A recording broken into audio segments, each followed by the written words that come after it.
The film The Extra Life of an Animator, 1932 to 2004. First, I'd like to say that this film is not finished. It will be expanded as I add more information. In the meanwhile, here are some stories to add to the ones in the film. How I got into Hollywood.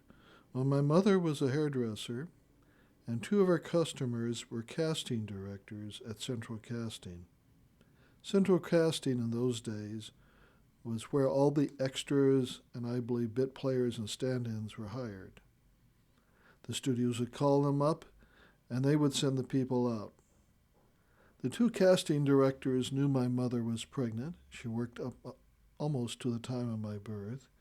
And they asked my mom, Annabelle, would you like your child to be in pictures? My mother said yes, but a month or two after I was born, they had a need for a baby in a film starring Marie Dressler and Wallace Berry. But my mother said no, she would not allow her child to be in a movie with them. They were too rough and tumble characters, and besides, they were Democrats. But when they asked if a movie starring Irene Dunne was okay, my mother said yes, and so my movie career was started. Irene Dunne was a Republican. My mother was a very good hairdresser. She did a lot of Hollywood people. She designed the blonde color in Betty Grable's hair, the blonde bombshell. And one day, Jane Wyman came in and told my mother, last night I met an actor at a party, and he doesn't know it yet, but I'm going to marry him, and you are the first to know. His name is Ronald Reagan. My mother also did W.C. Fields' mistress's hair, but I cannot tell you the stories she told my mom.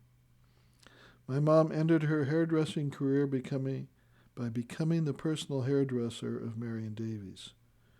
Marion Davies was William Randolph Hearst's mistress, and my mom used to fly up to San Simeon to do Marion's hair, and she always sat at the table with Mr. Hearst and Marion. I was invited to go along many times, but I never did, being a rebellious teenager. My mother and father's best friends were Artie and Pat Lake. Artie played Dagwood as in Blondie and Dagwood in radio, movies, and TV. Pat was the niece of Marion, and according to recent speculation, was really the child of Mr. Hearst and Marion.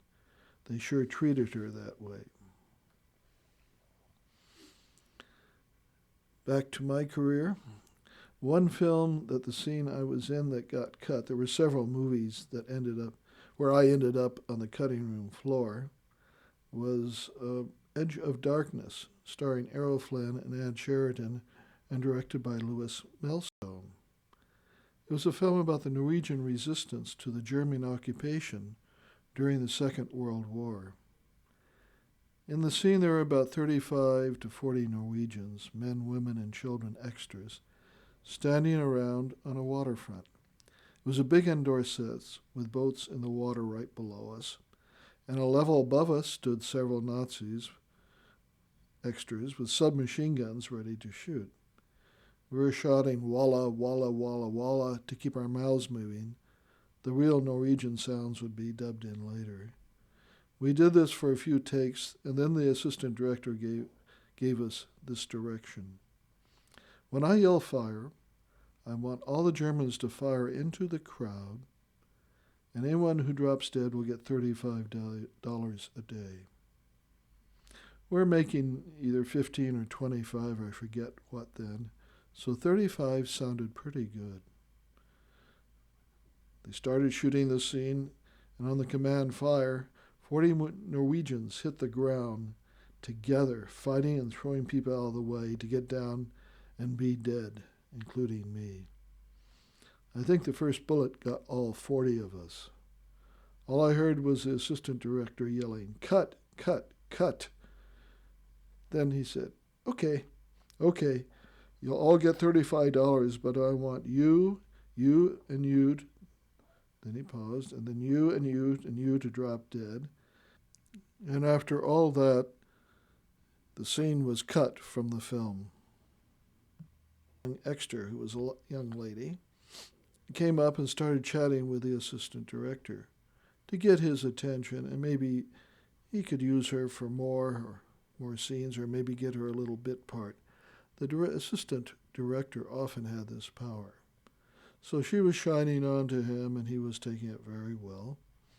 And he sort of lost track of the stagecoach coming down the street.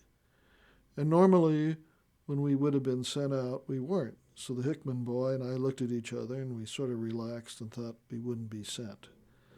But just which scene was cut out of the film, but who knows. I think it was on the Tall in the Saddle set, the old-time cowboys, who are now actors.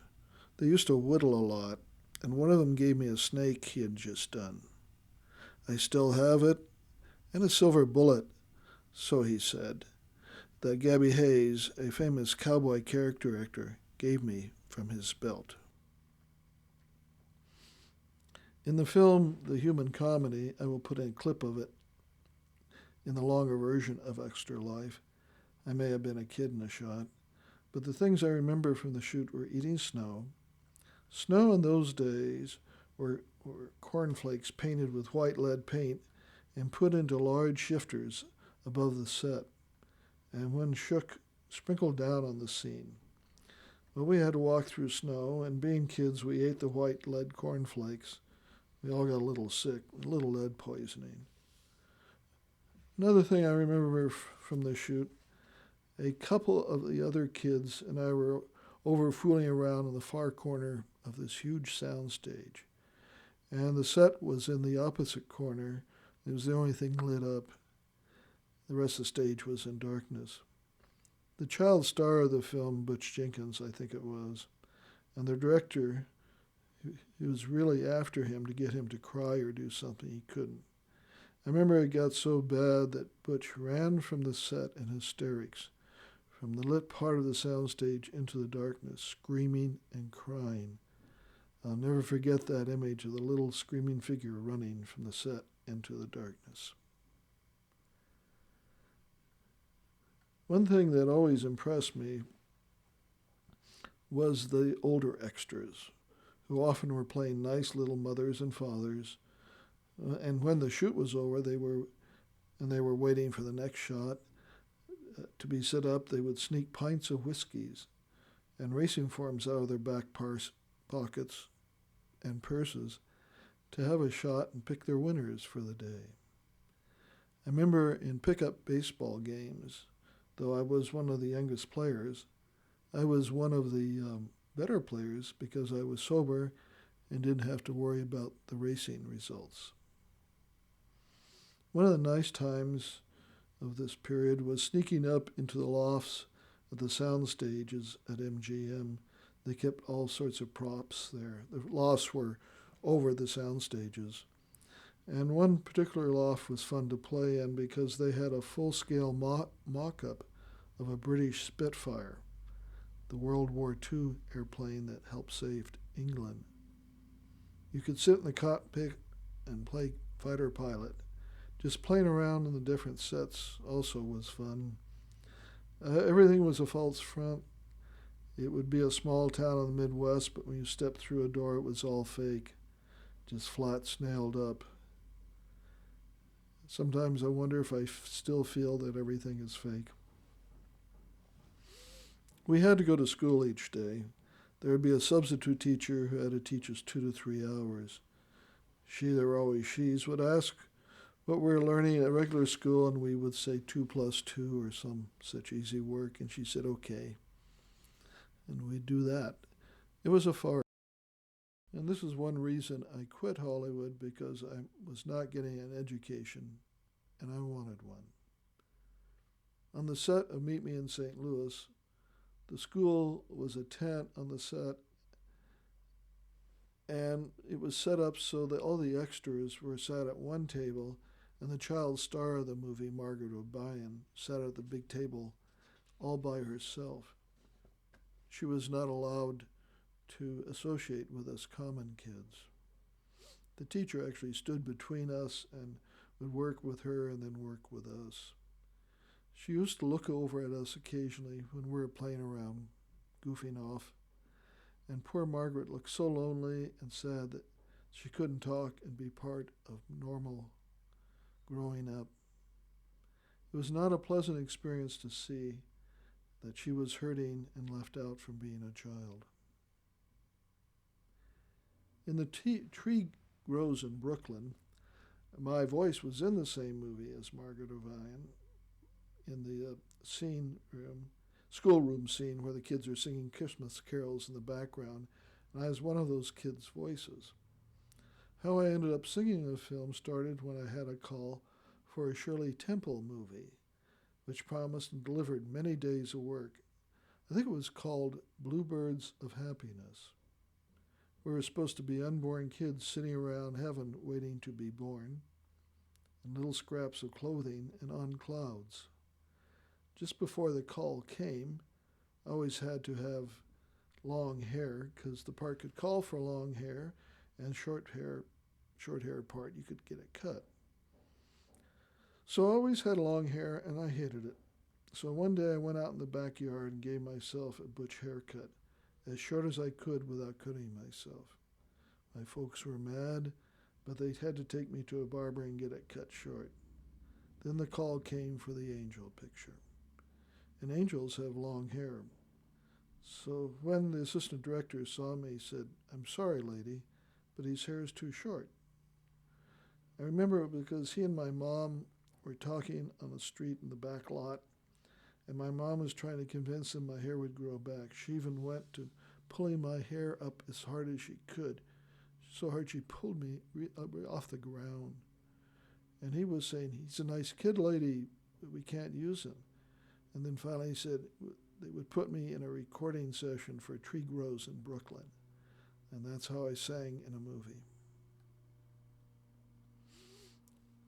I sometimes been wondering if an extra person being called an extra person and not really needed person, I wonder if that's affected my life. Probably not. Another image I won't forget, it was on one of the Thin Man films, either The Thin Man Returns or Another Thin Man.